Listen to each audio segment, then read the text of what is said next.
Hello, Kaiju United. Nick here with DK. He is the head of Tsuburaya America.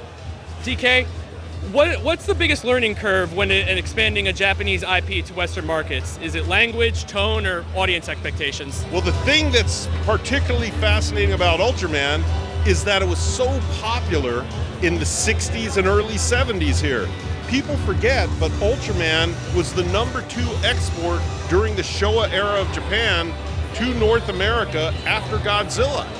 Its creator, A.J. Tsuburaya, actually wrote the story for the original Godzilla and designed all kinds of the kaiju that Inashiro Honda brought to life in his Toho movies. He separated.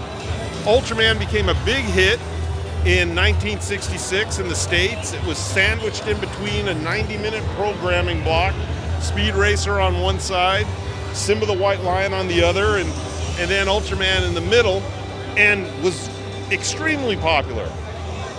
2 generations were then lost due to litigation. And now we find ourselves in a position where you have this nascent memory of a classic character, but generations of people not even knowing it. So it's basically we're starting from scratch again for something that was once really popular, which makes it really unique and kind of challenging. So we're here at the American Dream Mall for Ultraman Live. Is there a method for choosing which Ultras and terrible monsters you guys bring over here? Well, the one that we're going to focus majority of our attention on at the American Dream is Ultraman Omega. Why Ultraman Omega? He is the 60th Ultraman. He's our newest series, and he's available to stream in English on Plex, Pluto, Tubi, Amazon, Zumo, and Fossum, starting November 28th through mid-December. The first 12 episodes. So, for the first time, we have a new Ultraman available to consume, and we have toys from Bandai available to be played with. So we thought, let's do something to celebrate this.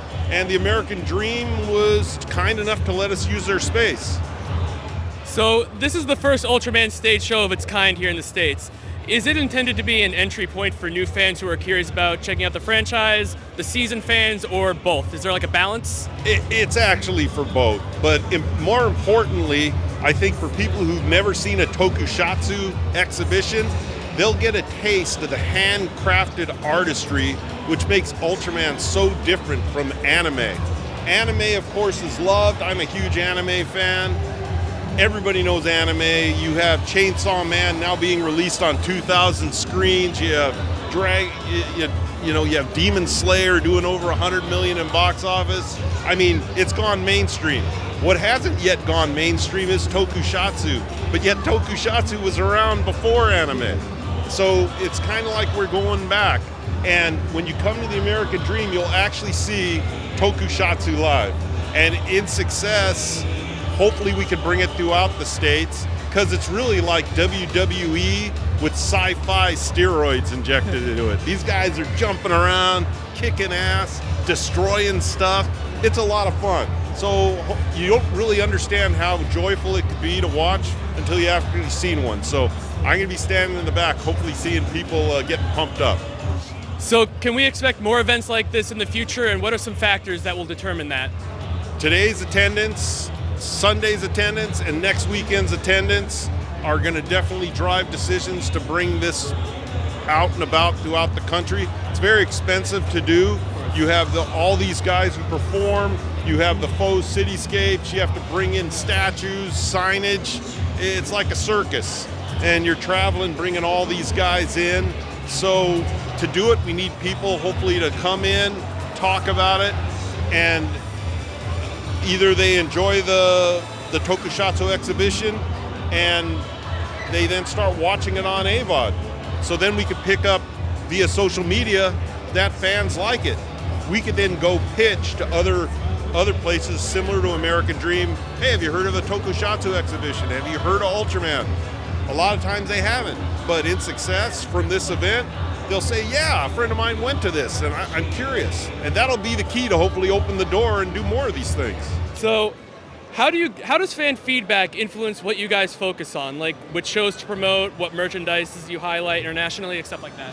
Well, what I'm finding from all the Ultraman, which we've now managed to get on AVOD in the last 6 months, is fans, particularly the otaku fans, the original fans who love the original Japanese versions of all the classic Ultraman, they really like Ultra Q. And I love Ultra Q. I think before X-Files was X-Files, you had Ultra Q.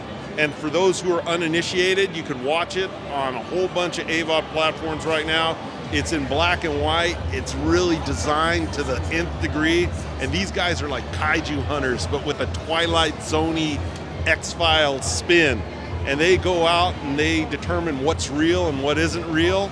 And that's a classic that I'm seeing in the last 6 months is starting to be elevated with a lot of conversation. And I've been doing my own little whispering campaign corporate-wise to, hey, let's make an Ultra Q movie for a new generation. I think it'd be cool, wouldn't you? Yeah, I'm down for it. Yeah, it'd be neat. So hopefully we get more people talking about it, and maybe that happens in a couple of years.